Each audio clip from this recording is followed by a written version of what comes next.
IPL दुनिया की सबसे बड़ी लीग्स में आईपीएल को गिना जाता है। हिंदुस्तान के अंदर ही नहीं, ये पूरी वर्ल्ड में रिचेस्ट लीग के लिस्ट में आती है। यानी कि वर्ल्ड के अंदर जितने भी लीग्स हैं स्पोर्ट्स के अंदर, इसके अंदर आईपीएल को भी इंक्लूड किया जाता है।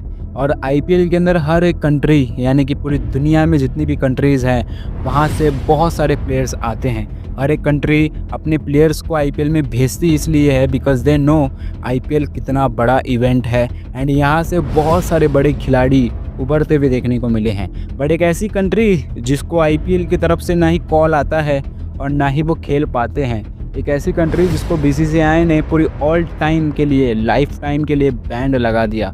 एक ऐसी कंट्री जिसको बहुत ज़्यादा एक्सपीरियंस तो है और बहुत बड़े बड़े दिग्गज खिलाड़ी भी हैं, बट इनको आईपीएल का मौका नहीं मिलता बिकॉज वो बैंड है। पाकिस्तान की बात कर रहा हूँ। ऐसा नहीं था कि पाकिस्तान ने कभी आईपीएल खेला ना हो। आईपीएल पाकिस्तान ने 2008 में खेला था। उसके अंदर बहुत बड़े बड़े प्लेयर्स भी शामिल थे, बहुत बड़े बड़े दिग्गज प्लेयर्स मैं कहूँगा। आईपीएल टूर्नामेंट जब शुरू हुआ था तब इनको मौका भी मिला था। बट ऐसा क्या हुआ कि अब आईपीएल इतने साल चलता आ रहा है बट एक बार भी आईपीएल ने या फिर इंडिया गवर्नमेंट ने कभी पाकिस्तान को सोचा नहीं या फिर उनको एक मौका नहीं दिया खेलने के लिए। आखिर ऐसा क्या हुआ कि पाकिस्तान को लाइफ टाइम का बैंड झेलना पड़ा इंडिया की तरफ से फॉर दी आईपीएल लीग। आज इस वीडियो के अंदर सब कुछ डिस्कस करते हैं। उन्होंने कह दिया हम आईपीएल नहीं दिखा रहे। आपने हमारी बड़ी सख्त बेइज्जती की है, ठीक है, हम पूरा पाकिस्तान नहीं देखेगा, ये नहीं ना। कुछ कर रहा है पूरी दुनिया से प्लेयर, मगर पाकिस्तान का प्लेयर नहीं है। Involving Pakistan to another. No cricketers being bought at IPL 3 auction. Pakistani players are the best T20 players in the world. They are the champions. They are wonderful. But somewhere down the line, there is an issue and we can't deny it. Before her एक चीज़ को जानने से पहले सब कुछ detail में discuss करना पड़ेगा। यानी कि शुरुआती दिनों में जाना पड़ेगा जहां पे आईपीएल जब शुरू हुई थी। अप्रैल 2008 आईपीएल लॉन्च होती है हिंदुस्तान के अंदर। इसका नाम इंडियन प्रीमियर लीग रखा जाता है और किसी को पता नहीं था कि इंडियन प्रीमियर लीग आज की डेट में इतना ग्रो कर जाएगी कि वो एकदम टॉप लेवल स्पोर्ट लीग बन जाएगी। यहाँ पे हर एक कंट्री की तरफ से प्लेयर्स आने को देखने को मिले थे। यहाँ तक कि पाकिस्तान के प्लेयर्स भी इसके अंदर शामिल थे। यानी कि बहुत सारे पाकिस्तान खिलाड़ी इसके अंदर शामिल थे। कुल 11 खिलाड़ी जिनको मौका मिला खेलने के लिए 2008 में, उन्होंने बहुत अच्छा प्रदर्शन भी किया। पहले उन प्लेयर्स के बारे में जानते हैं कि किसको किसको मौका मिला था। पहले शाहिद आफरीदी वो जो ऑलराउंडर इनको बेस्ट कहा जाता है। शाहिद आफरीदी ने 2008 में आईपीएल में कदम रखा, जो कि डेक्कन चार्जर्स की तरफ से खेल रहे थे। 10 मैचों में इन्होंने 81 रन्स बनाए, जो कि उतने खास नहीं थे, बट शाहिद आफरीदी आईपीएल खेलना एक बहुत बड़ी बात है। शोएब मलिक दिल्ली कैपिटल्स की तरफ से खेलते हुए दिखाई देते थे। सोहेल तनवीर राजस्थान के लिए खेलते हुए दिखाई देते थे। शोएब अख्तर कोलकाता की तरफ से खेलते हुए दिखाई देते थे। मिसबाह उल हक जो कि बेंगलोर की तरफ से खेलते हुए दिखाई देते थे। मोहम्मद आसिफ जो दिल्ली के अंदर अपनी पाकिस्तान को रिप्रेजेंट कर रहे थे, जो कि अच्छे पेसर भी थे। उमर गुल जो कि कोलकाता के अंदर थे। कामरान अकमल राजस्थान। सलमान बट जो कोलकाता के अंदर खेलते थे। यूनुस खान जो राजस्थान के लिए खेला करते थे। And last but not the least Mohammad Hafeez भी जो हैं कोलकाता के लिए खेलते थे। यहाँ पे इतने बड़े बड़े दिग्गज खिलाड़ी जो आईपीएल के अंदर देखने को मिले थे। यानी कि पाकिस्तान के खिलाड़ी आईपीएल के अंदर हमको लास्ट बार और पहली दफ़ा ही देखने को मिले थे। तो अब बात करते हैं कि मसला हुआ क्या कि आईपीएल ने पूरी तरीके से पाकिस्तान बोर्ड या फिर पूरे प्लेयर्स को बैंड लगा दिया आईपीएल के अंदर। ये बहुत बड़ी चीज़ है। तो यहाँ पे शुरुआत होती है 26 जुलाई 2008। ये इंडिया के लिए बहुत बड़ा दिन था। यानी कि मैं कहूँ एक ऐसा दिन जो हिंदुस्तान कभी अपनी हिस्ट्री में कभी नहीं भूल पाएगा। ये था टेरर अटैक। हिंदुस्तान के अंदर बॉम्बे सिटी में टेरर अटैक होता है और ये अटैक इतना बड़ा था कि हिंदुस्तान को बहुत कुछ खोना पड़ा था। कुल 10 मेंबर्स जो कि टेररिस्ट थे, 10 मेंबर्स थे जिन्होंने हिंदुस्तान कदम रखा और ये गंद को मचाया। और ये बहुत बड़ा अटैक था जहाँ पे इनको किसी लश्कर के साथ जोड़ा गया जो कि लश्कर तैयबा से बिलोंग करते हैं। और यहाँ पे पता ये लगा कि ये लश्कर तैयबा जो है पाकिस्तान की टेरर ग्रुप है। यानी कि पाकिस्तान से बिलोंग करती हुई ये ग्रुप जिन्होंने ये पूरी तरीके से प्लान बनाया और हिंदुस्तान में कदम रखा एंड सबसे बड़ी सिटी मायावी नगरी मुंबई को पूरी तरीके से तहस नहस कर दिया। यहाँ पे बात इतनी नहीं थी कि कुछ बहुत बड़े अटैक्स हुए थे, यहाँ पे कितने लोग मारे गए ये बहुत बड़ी बात थी।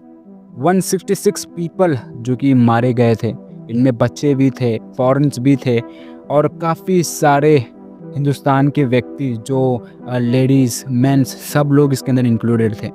ये बहुत बड़ी चीज़ थी जहाँ पे पता लगा कि ये पाकिस्तान से बिलोंग करते हैं और इनका नाम लश्कर-ए-तैयबा है। अब यही चीज़ इंडियन गवर्नमेंट के ऊपर बहुत ज़्यादा फोकस डालती है बिकॉज़ यहाँ पे सबसे बड़ा धक्का तो हिंदुस्तान को लगा था और उसके बाद इंडियन क्रिकेट के ऊपर भी ये धक्का चला गया, यानी कि इंडिया के ऊपर भी क्रिकेट के अंदर दबाव पड़ गया क्योंकि हिंदुस्तान के अंदर cricket is a big thing, क्योंकि हिंदुस्तान के अंदर मेजॉरिटी सब लोग क्रिकेट देखते हैं एंड क्रिकेट का जितना क्रेज़ है वी ऑल नो।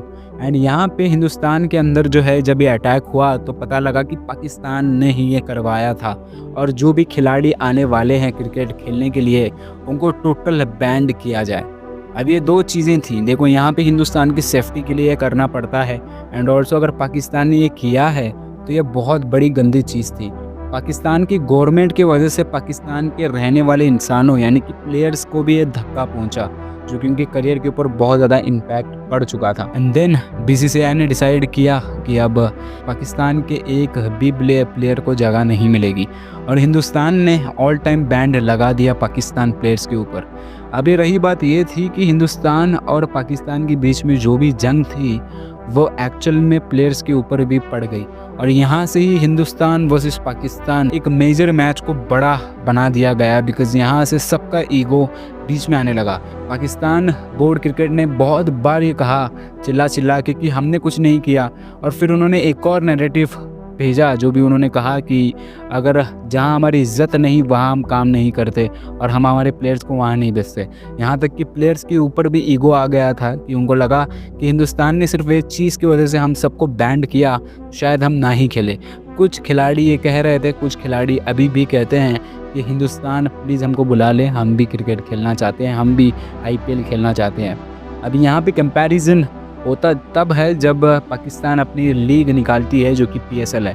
PSL को सिर्फ पाकिस्तान में गिना जाता है, ऑफ कोर्स पूरी हिंदुस्तान को पता है कि PSL क्या है बट स्टिल पूरे वर्ल्ड को नहीं पता क्योंकि देखो वर्ल्ड के अंदर सिर्फ IPL का नाम है। IPL एक ऐसी लीग है जो हिंदुस्तान में नहीं पूरे वर्ल्ड में फेमस। अब यहाँ पे मीडिया भी यही कहती है पाकिस्तान की कि हमारी तो इज्जत नहीं थी, हम तो वहाँ चले गए थे, हम तो इनोसेंट थे, हम वहाँ पे खेलने के लिए जाते हैं बट हमको इतनी चीज़ की वजह से बैंड किया गया और यहाँ पे हमारी इज्जत छोड़ो, हमारी इज्जत को पूरी तरीके से नीलाम किया। हमको किस नज़र से देखा हिंदुस्तान ने वो हमें नहीं पता एंड ऑल्सो हमारे प्लेयर्स के ऊपर बहुत बड़ा इम्पैक्ट पड़ा है। वैसे देखा जाए तो प्लेयर्स के ऊपर इम्पैक्ट तो पड़ा है क्योंकि अभी जो प्लेयर्स हैं पाकिस्तान के अंदर वो काफ़ी अच्छे हैं। तो सोचो अगर हिंदुस्तान और पाकिस्तान के बीच में जंग ना होती तो ये सब आज हिंदुस्तान के अंदर इंडियन प्रीमियर लीग खेलने आते। बट ऑफ कोर्स वक्त है, कोई नहीं बता सकते, जो होगा होता ही है एंड यहाँ पे वही हुआ था। आज तक हिंदुस्तान की तरफ से कोई न्यूज़ नहीं आई कि इंडिया ने बैंड हटा दिया पाकिस्तान के ऊपर।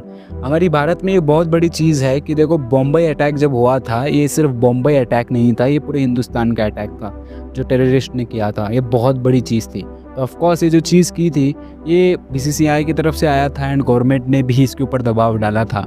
अब PSL इनका लीग है, इसके ऊपर हम कमेंट नहीं करेंगे बट हाँ IPL के ऊपर तो करना बनता है। मीडिया तो अलग बात करती है बट पाकिस्तान प्लेयर्स भी ये कहते हैं कि हमको जाने में कोई दिक्कत नहीं है। कुछ लोग ये भी कहते हैं कि हिंदुस्तान की भी कोई गलती नहीं है, BCCI की गलती नहीं है। अगर हम BCCI को कहें, डिमांड करें कि हमको भी लें तो वो ले लेंगे बट उनको जो है पैसे खर्च करने पड़ेंगे, सेक्रेटरी बड़ी करनी पड़ेगी, पुलिस वहाँ रहेगी, चेकिंग वगैरह होगा। और कुछ ये भी कहते हैं कि अगर समझो बाबर आजम वहाँ पे चले गए खेलने के लिए, क्या पता बाबर आजम को खत्तरों से स्वागत किया जाएगा।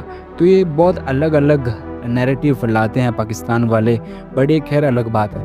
हिंदुस्तान ने सेफ्टी की सोची, यानी कि हिंदुस्तान ने वो सोचा जो हमारी भारत के लिए बहुत आसान और बहुत सेफ़ रहेगा। उन्होंने जो सोचा वो सोचा। और यहाँ पे हिंदुस्तान के प्लेयर्स ने कोई कमेंट नहीं किया, बट पाकिस्तान के प्लेयर्स, जैसे मैंने कहा कि हिंदुस्तान में हमें खेलना था, बट अनफॉर्चुनेटली बैंड लगने की वजह से हम नहीं खेल पाए।